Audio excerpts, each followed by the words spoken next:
Olá! Tudo bem com vocês? Neste post, vou falar sobre um lugar estranho e misterioso chamado Sete Além. Vocês já ouviram falar dele? Algumas pessoas dizem que já visitaram esse lugar, e outras afirmam ter visto coisas estranhas vindas de lá. Mas o que é Sete Além? E como se pode chegar lá? Irei apresentar alguns casos para vocês. Então, se vocês gostam de mistérios e curiosidades, fiquem ligados e não se esqueçam de se inscrever no canal e deixar um comentário com a sua opinião. Vamos conhecer mais sobre esse assunto indo agora direto aos fatos. Estou até com medo de contar isso aqui. Na década de 90, eu voltava da faculdade diariamente por uma avenida movimentada e sempre pegava qualquer ônibus que descesse a tal avenida. Não importava o ônibus, porque o importante era chegar perto do metrô que ficava no final da avenida. Num certo dia, peguei um ônibus qualquer, lotado e comum, como sempre fazia na avenida e segui. O trajeto costumava levar meia hora e eu aproveitava para ler. Em dado momento, uma mulher me cutucou e disse: "Você não vai para Sete Além, vai?" Eu, confuso, não entendi nada. Ela voltou a falar: "Esse ônibus vai para Sete Além. É melhor você descer." Eu sorri para ela e olhei para os lados. Juro. Todo mundo estava me olhando. Outra mulher falou: Vai desce, moço." Um cara acenou positivamente com a cabeça. "Desce aí." O cobrador gritou para o motorista: "Vai descer." O ônibus parou e eu, obviamente, desci sem entender nada e até meio acuado. Faltavam alguns quarteirões para o metrô e eu tive de andar. O ônibus, aparentemente idêntico aos demais, virou à direita em uma rua estreita e subiu uma ladeira de paralelepípedos. Trajeto estranho. Nunca mais encontrei aquelas pessoas ou presenciei esse comportamento estranho num ônibus daquela avenida. Na época do Orkut, montei uma comunidade sobre o tema, mas sem dar detalhes para não influenciar. Queria ver se meu delírio fazia sentido. 2 dúzias de pessoas do país todo contaram histórias muito parecidas. Um cara disse que entrou no banheiro de um shopping e saiu, segundo ele, em um shopping diferente, localizado em Sete Além. Disse que passeou por esse shopping e descreveu pontos muito estranhos. Depois, ele disse que retornou ao banheiro e se viu de volta ao shopping original. Uma garota do Nordeste contava que algumas pessoas da cidade dela que trabalhavam como office boys nas ruas, se perdiam nesse bairro chamado Sete Além, depois voltavam e não conseguiam mais achar o local estranho. Várias pessoas postaram testemunhos dizendo que era comum, acidentalmente, pessoas transitarem daqui para lá e de lá para cá. Diziam que isso podia explicar alguns desaparecimentos também. Não sei. Só sei que sempre sonho com esse local, desde então. Juntei todos os relatos e apaguei a comunidade quando ela se desvirtuou em histórias genéricas de terror e ficção, porém, guardei tudo o que foi falado, bem como os contatos de quem falou. Relato de Júlio, Porto Alegre, RS. Meu nome é Júlio, trabalho em uma academia em Porto Alegre. Fiquei feliz por ver essa comunidade porque esse maldito nome não me sai da cabeça. Há 6 meses, fui com a minha namorada ao cinema. Fomos comemorar 2 anos de namoro. Fizemos aquele programa básico, jantamos no shopping e depois fomos assistir ao filme. Assim que saímos da sessão, caminhamos pelos corredores para olhar as vitrines. Minha namorada disse que iria comprar uma bolsa e me pediu para esperá-la próximo a uma revistaria.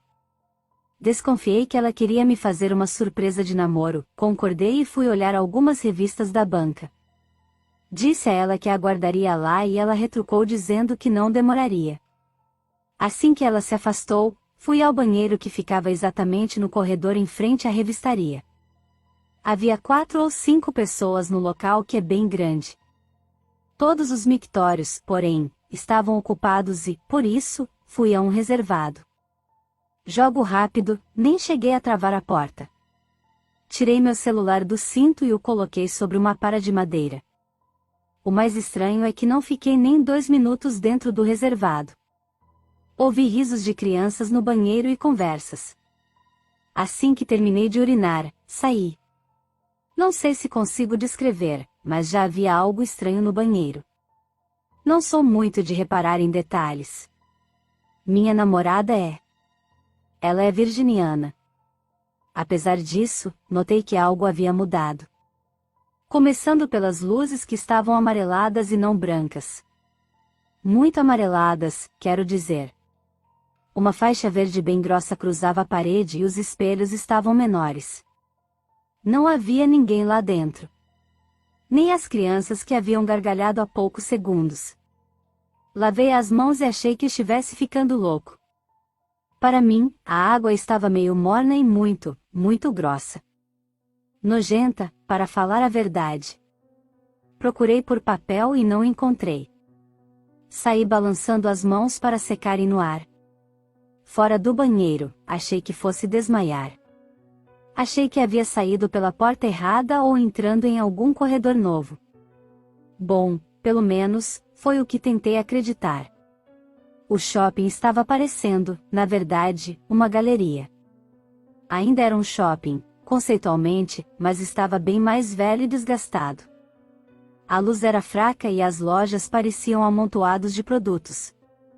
Tudo muito feio.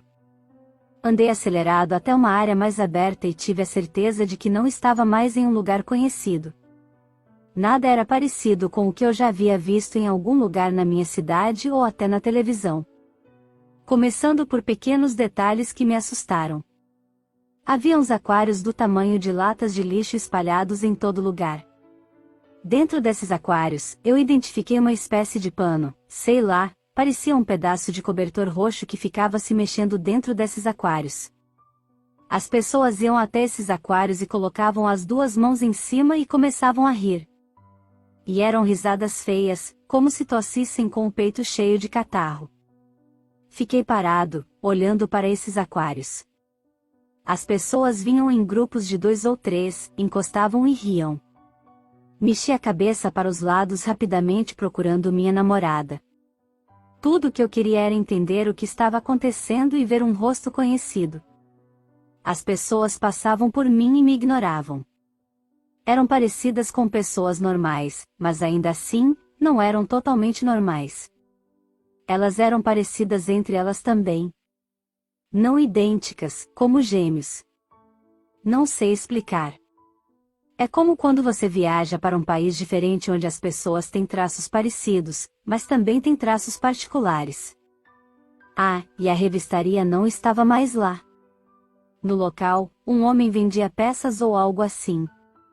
Ele tinha uma mesa grande de madeira rústica com vários objetos pretos que pareciam ser de ferro. Os objetos tinham formatos estranhos, ganchos, ferraduras e engrenagens. Cheguei perto e ele perguntou se eu ia trocar ou comprar. Eu não respondi. Uma menina de, mais ou menos, 7 anos, se aproximou e pegou uma peça de ferro que parecia uma colher negra e mostrou para a mãe dela. A mãe se aproximou e pegou uma carteira para pagar. A garota apontou a colher para mim e eu pude ver bem seu rosto. Era normal, mas também tinha algo de muito estranho. Não sei se eram as sobrancelhas ou a distância dos olhos. Senti um medo inexplicável. O olhar da menina passava uma maldade sem tamanho. O homem respondeu para ela. Não, não, ele não vai comprar, pode pegar. Acho que ele nem é daqui de Setialém. A mãe me olhou com nojo. Tomou a colher da menina, colocou de volta na mesa e puxou a filha para longe de mim, como se eu tivesse uma doença.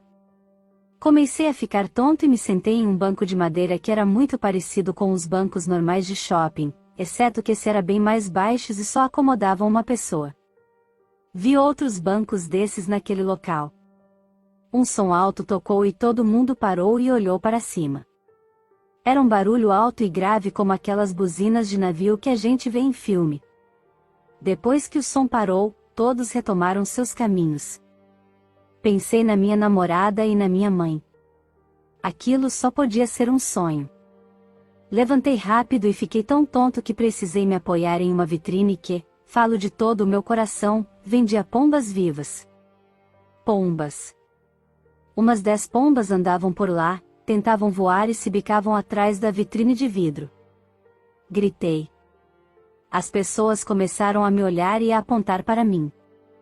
Cochichavam. Decidi ligar para minha namorada. Coloquei a mão no cinto e meu celular não estava mais preso a ele. Eu havia esquecido na para do reservado. Voltei pelo corredor e entrei rapidamente no banheiro. 3 homens estavam sentados no chão do banheiro. Um deles, debaixo da pia. Conversavam algo que eu não quis nem saber. Pulei por cima deles e entrei no reservado. Meu celular ainda estava lá. Tranquei a porta, sentei no vaso e tentei ligar para minha namorada, mas não consegui. O aparelho estava simplesmente apagado. Apertei os botões com força, mas não adiantou. Ouvi risos de crianças novamente. Fiquei lá uns 10 minutos, até que alguém bateu na porta. Era o rapaz da revistaria. Ele disse que havia me visto entrar no banheiro e que minha namorada já estava me aguardando na banca dele. Ele perguntou se eu estava passando mal ou algo do gênero. O banheiro estava claro e o shopping estava normal. Minha namorada não acreditou em mim, mas viu que eu estava realmente muito nervoso. Foi o pior dia da minha vida. Estraguei nossa comemoração passando mal do estômago horas depois. Não voltei ainda ao shopping e estou pensando seriamente em fazer terapia. Eu achei que tinha ficado louco até achar essa comunidade com o mesmo nome dito pelo homem daquela banca bizarra. Setialém. Deus me livre existir um lugar daquele. Relato de Antônia, 40 anos, enfermeira. Aconteceu nessa semana, pessoal. Eu tava vendo televisão. Minha filha, Patrícia, de 7 anos, estava brincando na sala. Ela fez um risco em um papel e falou: "Mamãe, falta isso de dias para eu ir na festa na casa do papai." Ela estava certa. Faltava um dia para tal festinha. Antes que eu falasse algo, o telefone tocou. Bem na hora da novela. Atendi com raiva. Principalmente porque a extensão da sala estava quebrada e eu tive que atender no meu quarto. Era um homem com voz estranha. Muito grossa e áspera. "Senhora Antônia? A senhora é mãe da menina Patrícia?" "Sim, sou eu." "Quem quer saber?" "A senhora precisa ir até a escadaria do condomínio buscar sua filha." "Escadaria? Que escadaria? Qual condomínio?" "Eu não sei, senhora." "Ela não estava vestida com uma camiseta verde quando desapareceu?" "Ah. Senhora pode ir até a escadaria do condo." "Camiseta verde? Minha filha nem tem camiseta verde, seu maluco." "Escuta aqui. Vou ligar para a polícia, tá? Minha filha tá aqui na sala comigo. A gente mora em sobrado e não em condomínio. Fica passando trote a essa hora, seu." O homem desligou. Corri até a sala e Patrícia estava lá, quietinha com seu caderno e um monte de giz de cera. "Ontem, mandei a Patrícia para a casa do pai dela, para a festinha. Coloquei nela uma blusinha cor-de-rosa e uma jaqueta por cima. Meu ex-marido me trouxe ela de volta à noite. Patrícia me agarrou muito forte quando me viu. Perguntei se tudo tinha ido bem. Ele disse que antes de trazê-la, passou no prédio da nojenta da nova namorada dele e que a Patty derrubou suco na blusa e, por isso, ele precisou pegar uma camiseta emprestada da filha da namorada dele." "Isso mesmo, minha filha estava com uma camiseta verde." Quis saber se tinha acontecido algo de estranho além disso, ele respondeu que não. Falou que Patrícia saiu da festa toda feliz, mas que na volta ficou estranha e séria. Realmente, minha filha estava muito esquisita. Quando ele foi embora, tentei conversar com Patty, mas ela não se abriu de início. Insisti muito e ela contou que quando desceu as escadas do prédio da namorada na frente do pai, ela se perdeu e foi parar em um outro prédio chamado Setialém. Ela disse que ficou chorando alto e chamando pelo pai, até que um homem bonzinho, com olhos amarelos, pegou ela e levou para casa dele. Credo, filha, que história maluca é essa? Você não se perdeu do seu pai, não. Ele te trouxe.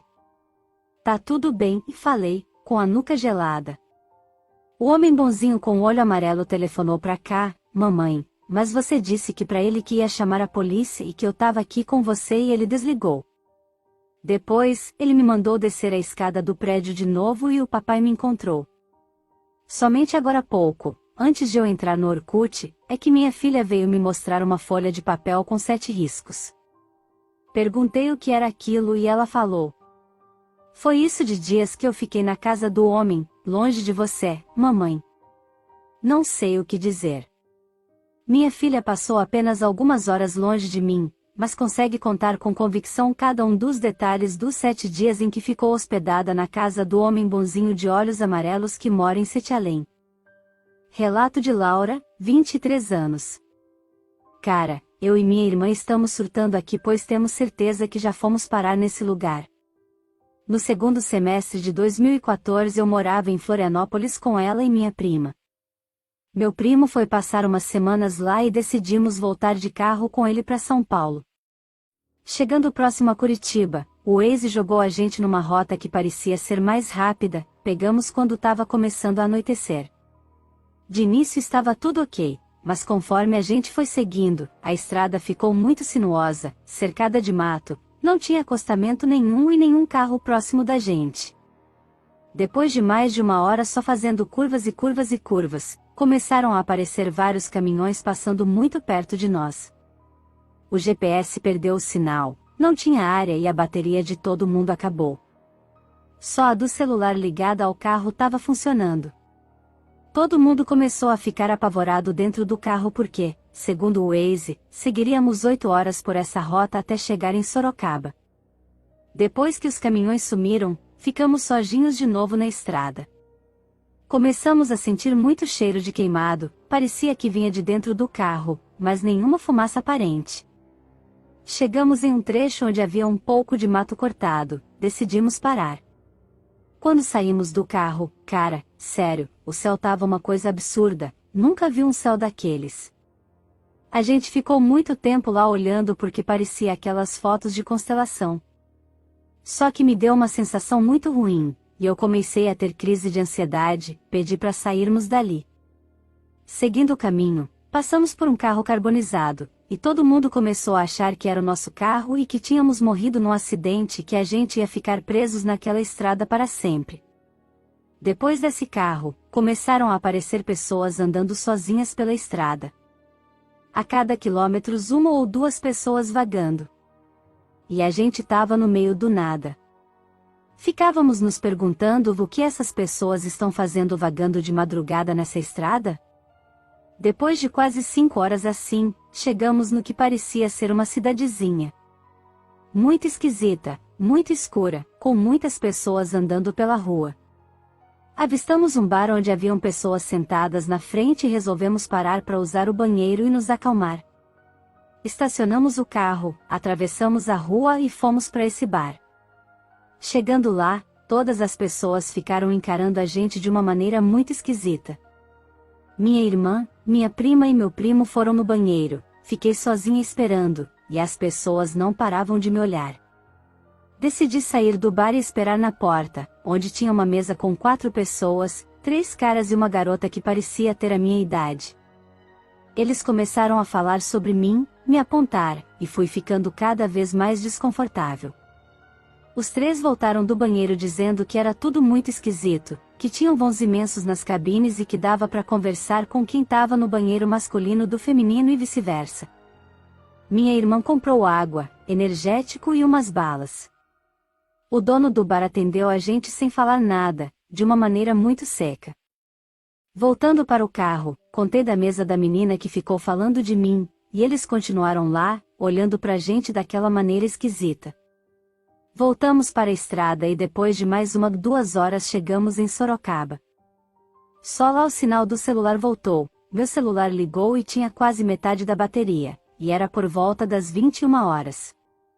A gente perdeu noção total do tempo porque tínhamos certeza que era de madrugada. No dia seguinte fui pesquisar sobre a estrada. É a estrada do Ribeira, uma das piores do estado, rolam muitas mortes por lá, e só é usada por caminhões praticamente. O lugar todo é praticamente